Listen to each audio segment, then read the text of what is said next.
Life purpose से align होने के लिए हमारे लिए क्या गाइडेंस है, let's see. One card please, जो हमारे लाइफ पर्पस से रिलेटेड एनर्जी की बात कर रहा है। Thank you. Okay, we have got Ogma, watch your words. Okay, so I think one thing that I am getting here is कि बहुत से लोग जो इस रीडिंग को देख रहे हैं उनको अपने शब्दों की तरफ थोड़ा ध्यान देना है। वो किस तरह की बात बोलते हैं, किस तरह की बातें सुन रहे हैं। वर्ड्स की जो एनर्जी है, जो चीज़ें उनके मुंह से निकल रही हैं, जो एनर्जी उनके कानों में एंटर कर रही है, उस पर उन्हें ध्यान देना है। And I am also attracted to this approach जो उन्होंने ये पहना है।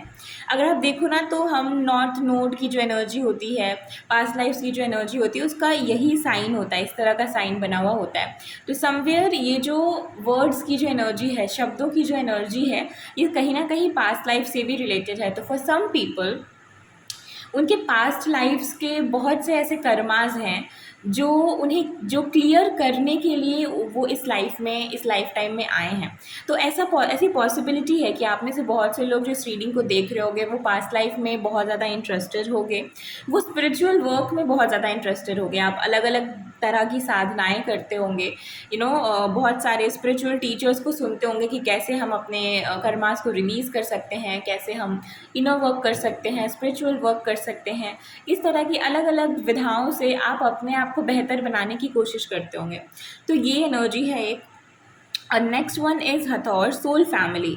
तो इट ऑल्सो मीन्स दैट आप में से बहुत से लोग, आई मीन यहाँ पे अगर आप देखो तो स्पिरिट्स गाइड्स की एनर्जी है, इसे आप एंसेस्टर्स की एनर्जी भी कह सकते हो।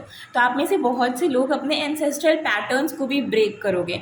हमारे एंसेस्ट्रल पैटर्न्स क्या होते हैं बेसिकली, इट्स लाइक कि जिस तरह के थॉट पैटर्न्स हमारे एंसेस्टर्स के थे, हमारे पेरेंट्स के थे, हमारे ग्रैंड पेरेंट्स के थे, उनके जो बिलीव्स और जो माइंडसेट्स थे, जो चीज़ें उन्होंने सेट कर दी, वही चीज़ें कंटिन्यू चली आ रही हैं। भले ही वो टाइम के हिसाब से अब वो मैच नहीं कर रही हैं, बट स्टिल हम उस चीज़ को फॉलो कर रहे हैं, हम भी उसी माइंडसेट से काम कर रहे हैं।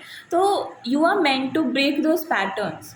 चीज़ों को एक नई दिशा देने का काम जो है वो आपके लाइफ पर्पस का पार्ट हो सकता है। रिमेंबर, हम यहाँ पे ये नहीं कह रहे कि दिस इज़ इट, यही आपका लाइफ पर्पस है। वी आर टेलिंग कि ये आपके लाइफ पर्पस का एक पार्ट है।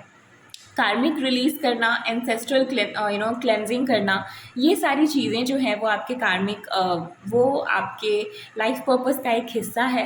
सो अगर आप ये चीज़ें करते हो, वेल एंड गुड, आप अच्छा कर रहे हो, आप अपने लाइफ पर्पस के करीब जा रहे हो, उसके साथ चल रहे हो, अलाइंड हो। अगर आप अभी तक नहीं कर रहे हो, अभी तक आप कन्फ्यूज्ड थे, ये दिमाग में आता था कि सारी दुनिया तो नहीं कर रही ये सब चीज़ें, मेरा ही ध्यान इन चीज़ों पर क्यों जाता है।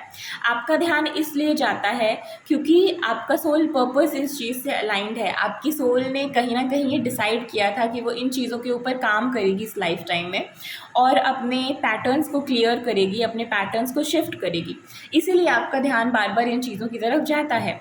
तो अपनी सोल की उस कॉलिंग को सुनिए और एक्शन लीजिए। So yes, this is it for this reading. I'll see you in another one. Thank you so much.